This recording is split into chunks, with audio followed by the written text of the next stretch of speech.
యేసునామములో అందరి కొందరంలో వినుమ దేవుని వాక్యం నుంచి యెహెజ్కేలు గ్రంథం 44వ అధ్యాయము 4వ వచనం.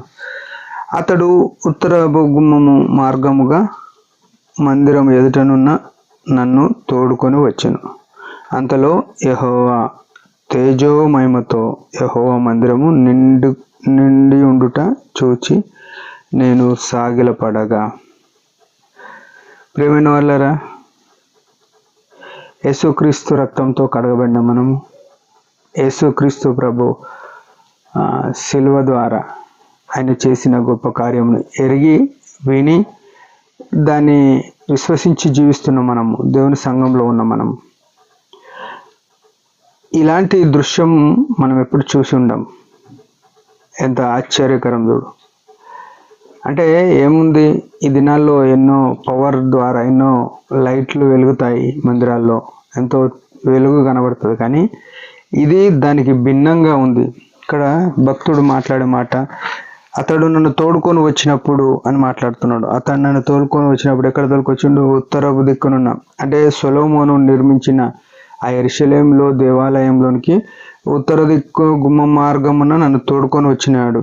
అంతలో ఏమైందంటే యెహోవా తేజో మహిమతో యెహోవా మందిరం నిండుకొని ఉండేది. ప్రియమైన వాళ్ళరా, ఈ దృశ్యము వర్ణింపశక్యము కానిది, ఊహాతీతం. ఎందుకంటే యెహోవా మందిరములో ఆయన తేజస్సు నిలబడ్డప్పుడు మనము దినవృత్తాంతముల గ్రంథంలో చూస్తే యాజకులు సైతం ఆ మందిరంలో పోలేకపోయినారు ఆ తేజో మహిమకు. అంటే ఈనాడు మందిరము ఏ స్థితిలో ఉందంటే తేజోహీనము, తేజో మహిమ లేకుండా కోల్పోయి ఉన్న స్థితి ఉంది. దానికి కారణం ఏంది అంటే దేవుని మందిరములో దేవునికి స్థలము లేదు. ఎందుకు లేదు దేవుని మందిరంలో స్థలం అంటే, 1 పేతురు 1:14 ఒక మాట ఏముందంటే, నేను పరిశుద్ధులైన ప్రకారము మీరును పరిశుద్ధులై ఉండాలి. ఇంకో మాట, మీరును సమస్త ప్రవర్తన యందు పరిశుద్ధులై ఉండాలి అని ఉన్నది. ఈనాడు దేవుని ఆలయం పరిశుద్ధమైనది. అది పరిశుద్ధత లేకుండా అపవిత్రత, అంటే అపవిత్రమైన మనసులతో, అపవిత్రమైన యోచనలతో, అపవిత్రమైన కార్యకలాపాలతో, లేకుంటే అపవిత్రమైన చేతులు గల వారితో నిండిన కారణాన దేవుని మహిమ లేదు. దానికి కారణం ఏంది అంటే, ఎవరికి వారమే మన జీవితంలో మనం పరిశుద్ధంగా ఉన్నామా అని పరిశీలన రావాలి. దేవుని మందిరం పరిశుద్ధమైంది.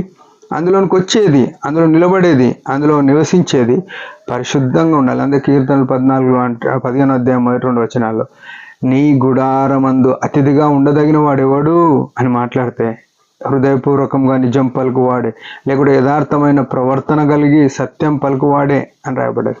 ప్రియమైన వాళ్ళరా, ఈనాడు సంఘములో ఉన్న దుస్థితి ఇది. యథార్థత లేదు, నిజాయితీ లేదు, సత్యం లేదు, పరిశుద్ధత లేదు.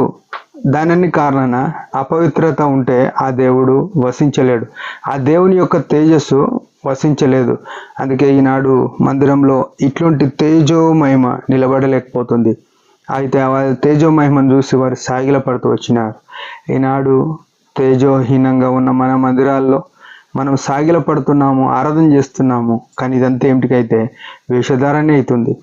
దేవునికి ఇష్టమైన ఆరాధనగా కనబడట్లేదు, ఇష్టమైన మహిమ కనబడట్లేదు.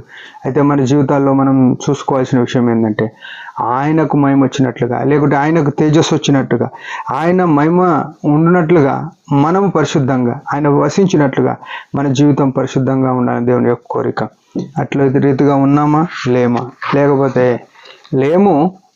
లేనందుగా క్షమాపణ అడిగి దేవుని మహిమ కొరకు జీవిద్దాం. దేవుడి మాట దీవించిన ఒక చిన్న ప్రార్థన. పరమ తండ్రి యేసు ప్రభు నామములో వందనాలు. మాకు ఇచ్చిన ఆయుష్ను బట్టి స్తోత్రములు. నీ మందిరం యొక్క తేజస్సును మా జీవితాలను బట్టి కోల్పోయిన స్థితి మందిరాలు ఉన్నాయి. దయతో క్షమించి తిరిగి మహిమలోనికి నడిపించమని స్తుతులు అర్పిస్తూ యేసు ప్రభు నామములో ప్రార్థిస్తున్నాం తండ్రి, ఆమేన్. మీరందరి పరిచయం గురించి భారంగా ప్రార్థన చేయండి. Praise the lord.